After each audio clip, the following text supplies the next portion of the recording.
아침 말씀. 오늘 본문 말씀은 창세기 42장 1절에서 17절입니다.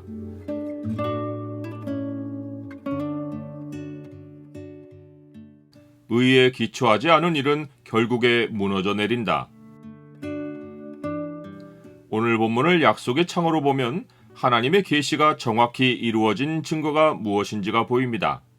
약속의 창을 보여주는 구절은 42장 6절입니다.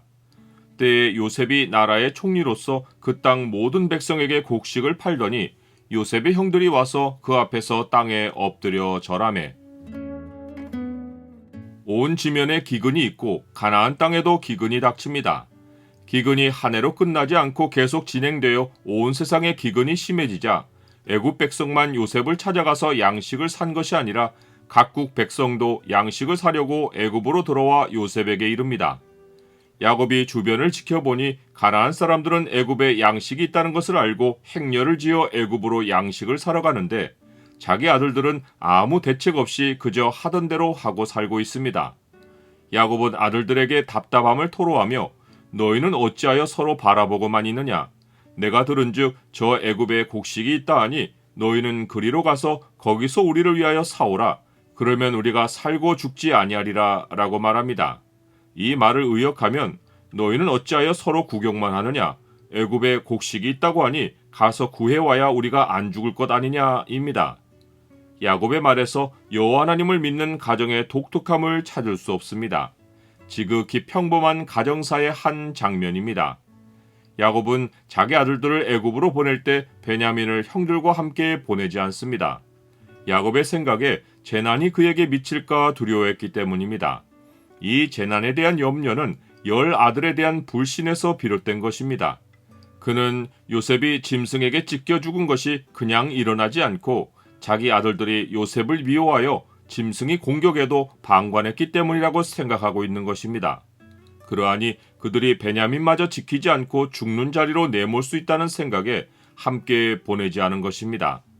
요셉이 애굽에 팔린 이래로 20년 동안 야곱과 아들들 사이에 전혀 신뢰가 없는 것입니다. 이제 이스라엘의 10 아들들이 애굽에 곡식을 사려고 내려가서 요셉 앞에 와서 땅에 엎드려 절합니다. 요셉의 첫 번째 꿈이 이루어지는 장면입니다. 우리가 밭에서 곡식단을 묶더니 내 단은 일어서고 당신들의 단은 내 단을 둘러서서 절하더이다. 요셉은 형들을 알아보지만 모르는 체하고 엄한 소리로 그들에게 어디서 왔느냐고 말합니다. 요셉의 형들은 요셉을 알아보지 못합니다. 당시 애굽의 고관은 머리를 완전히 밀고 눈 화장을 짙게 했으며 비싼 옷을 입었습니다. 게다가 요셉은 지금 히브리 말이 아니라 통역을 세워 애굽 말로 형들에게 말하고 있어서 형들이 요셉을 알아보지 못한 것입니다. 이때 요셉은 형들에 대하여 꾼 꿈을 생각하고 형들에게 너희는 정탐꾼들이라 이 나라의 틈을 엿보려고 왔느니라 라고 말합니다. 요셉이 이 말을 한 것은 첫 번째 꿈만 아니라 두 번째 꿈까지 연결했기 때문입니다. 두 번째 꿈은 형들만 아니라 야곱 가족 전체와 연관이 있습니다. 내가 또 꿈을 꾼즉 해와 달과 열한 별이 내게 절하더이다. 두 번째 꿈은 아버지 야곱과 아버지의 아내들과 동생 베냐민까지 요셉 앞에 올 것을 예고합니다. 요셉은 온 가족이 애굽으로 오는 길을 열어줌과 동시에 어떤 특별한 목적을 가지고 형들을 정탐꾼으로 모은 것입니다. 그것은 형들에게 진실함을 되찾아주려 한 것입니다. 형들은 극구 부인하며 자기들은 12형제로서 가나안 땅 한 사람의 아들이라고 말하고는 막내 아들은 아버지와 함께 있고 또 하나는 없어졌다고 말합니다. 자기들은 그저 평범한 한 가정의 아들들이라는 것을 피력한 것입니다. 요셉은 형들이 강하게 부인하자 너희는 이같이 하여 너희 진실함을 증명할 것이라 라고 말합니다. 그러면서 막내 아우가 여기 오지 않으면 그들이 여기서 나가지 못할 것이라고 하며 그들 중 하나를 보내어 아우를 데려오게 하고 그들은 갇혀 있으라고 말합니다.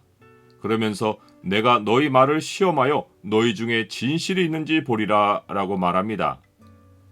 나는 사람을 속이는 일에는 반드시 진실의 순간이 찾아온다는 사실을 압니까?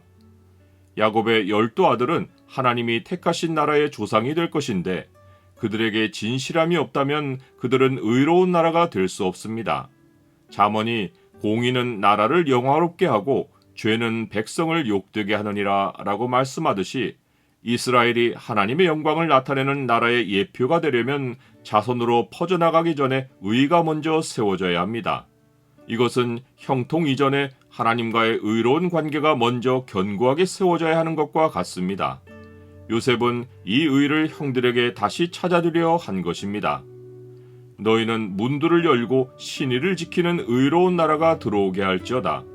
주께서 심지가 견고한 자를 평강하고 평강하도록 지키시리니 이는 그가 주를 신뢰함이니이다.